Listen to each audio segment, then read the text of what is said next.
The hatch was still warm. Soot had run down the side of the turret in long black streaks, the way water runs down a wall after a fire. The white star on the hull was no longer white. The barrel of the 75mm gun pointed at nothing in particular, because nothing in particular was left to point at.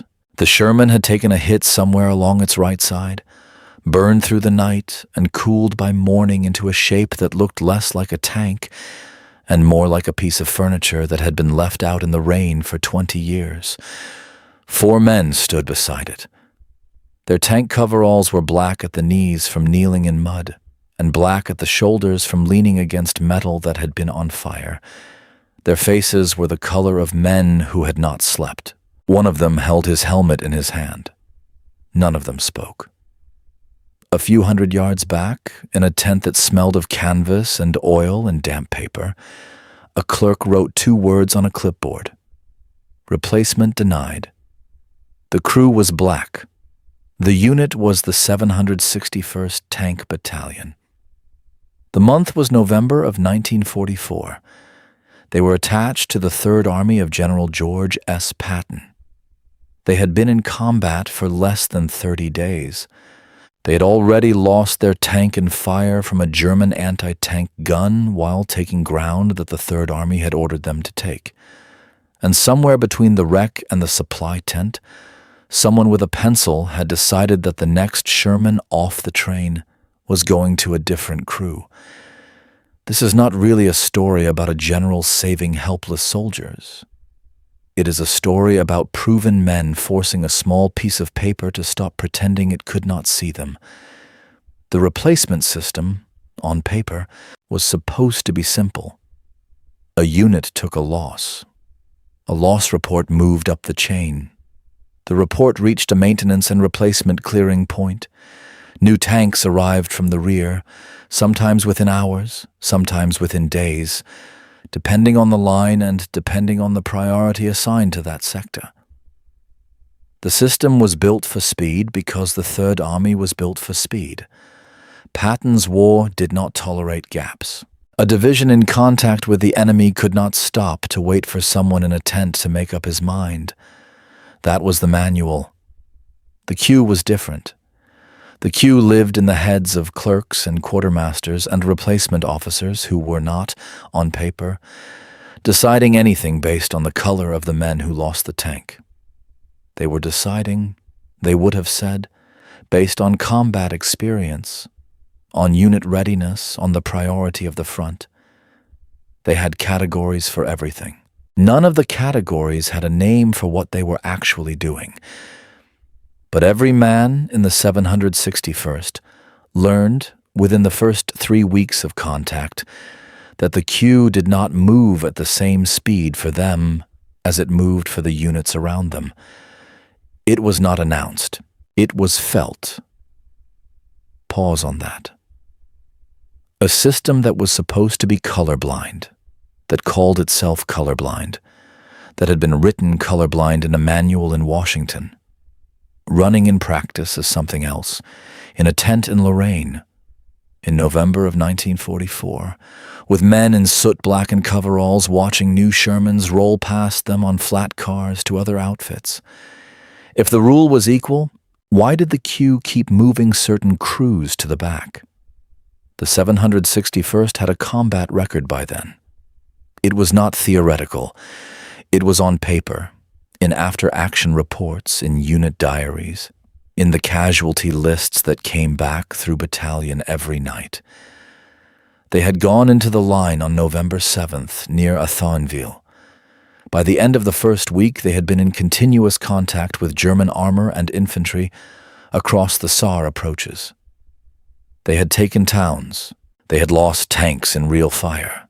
They had lost men killed in action, men wounded, men evacuated. By the time the burned Sherman cooled in the field, the battalion had already been credited with breaking enemy positions that other units had not been able to break. If you came into this expecting the story to turn on a missing record, stay with it, because the record was not missing. The record was sitting in the same chain of paperwork that produced the denial. The proof was on paper. The paper was not winning. Think about what that means. The supply tent was the size of a small barn. There was a wooden counter, the kind that the engineers nailed together from ammunition crates, and behind the counter there was a clerk, and behind the clerk there was a board with names and numbers and the day's allocation of replacement vehicles. The driver of the burned Sherman, the gunner, the loader, and the tank commander walked the distance from the wreck to the tent in mud that pulled at their boots. They waited. They watched two new Shermans, fresh off the rail, get logged out to a different unit. They watched the clerk make a check mark. They watched him turn a page. When the tank commander spoke, he spoke quietly, because the men of the 761st had been told from the day they were activated that any loss of composure would be remembered for all of them, forever, and used against the next black crew that came up the road. The clerk did not look up. The phrase he used in some form was the phrase that always got used in that tent, in that month, for that battalion. It was dressed in the language of logistics. It said something about priority. It said something about combat-tested crews going to the front of the line. It said something about a crew that had already lost one tank not being the best return on the next one. It was not shouted. It was not even particularly hostile.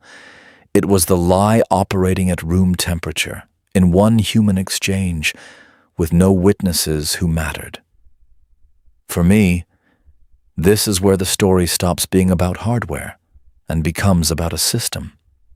The hardware was sitting on the flat car.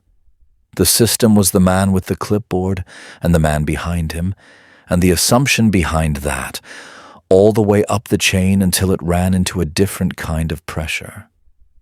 Here is the part the supply tent did not know. The Germans did not share the supply tent's opinion.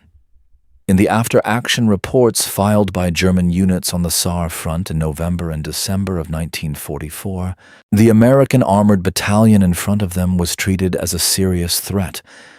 Captured officer interrogations and battalion-level assessments did not describe a symbolic outfit. They described a unit that maneuvered, that held ground, that punished mistakes. The enemy did not have the luxury of reading the crews by their faces. The enemy was reading them by what came out of the gun and where the tanks were the next morning. Read that twice. The men with every reason to dismiss the 761st, the men who had built an entire ideology around dismissing them, did not dismiss them. The supply clerk, 3 miles behind the line, did. So who exactly was reading the record wrong? The case did not move because someone made a speech. The case moved because the Third Army ran on tempo, and tempo did not tolerate a battalion in continuous contact being held back by paperwork. Patton had spoken to the 761st on November 2nd before they went into the line. That speech is documented. He told them, in language that was blunt and unsentimental and entirely his own, that he had asked for them because he wanted the best, and that he expected them to fight. He did not promise them justice. He promised them a war. But this is the part the clean version of the story usually leaves out. Patton's Third Army did not need its commanding general to personally intervene every time a clerk in a tent slowed down a replacement. The pressure came from below the general and above the clerk. It came from staff officers who saw the loss reports and the allocation logs side by side and knew that a battalion in contact could not function without its replacement vehicles. It came from corps-level maintenance officers who measured their own performance by how fast tanks got back to the line. It came, in the end, from the arithmetic of an army that did not have time for the lie the supply tent was telling itself. The replacement moved, not because anyone was kind, because the math made the lie unaffordable, A new Sherman arrived for the crew that had been told their old one was not worth replacing. That is the reversal. It is small. It is bureaucratic. It is exactly the size of the original injustice, which is what makes it honest. Nobody apologized. Nobody admitted what had been done. The clerk turned a page. The crew climbed into a new tank. The 761st went back into the line and stayed there. They stayed in the line for 183 days. That number is not a slogan. It is a count of days of continuous or near-continuous combat from November of 1944 to the end of the war in Europe. The battalion fought across 6 countries. It took casualties that any other tank battalion in the Third Army would have been pulled out of the line to absorb. It was not pulled. The Presidential Unit Citation for the 761st was awarded in 1978. 34 years after the burned Sherman cooled in the mud. The Medal of Honor for Staff Sergeant Ruben Rivers, killed in action with the battalion in November of 1944 for actions that were recommended for the Silver Star at the time and then quietly set aside, was awarded in 1997, 53 years after he died. If you came up through a father or a grandfather who served in this theater, in this battalion, in any segregated unit of the Second World War, the specific story your family carried is more accurate than the official version, because the official version took 34 years to start telling the truth. I would be honored to read what your family remembered in the comments below. Go back to the hatch. The Sherman is still there, in the field, in November of 1944. The crew is still standing beside it. The clipboard is still in the tent. But now you know what the scene meant. The crew did not earn the new tank in the supply tent. They had already earned it the day they took the first one into German fire. The supply tent was not a place where dignity was granted. It was a place where, briefly, a small machinery was forced to read its own record. If you ask me, this is where the war was really being decided, in 100 small tents like that one, where the United States Army was fighting Germany in front of it, and an American assumption behind it, both at the same time, and where the men in soot-covered coveralls were doing the work of both fights without being told. The paper could not hold what those men had already done. It took the country 34 years to admit it. The scene was corrected. The system was not.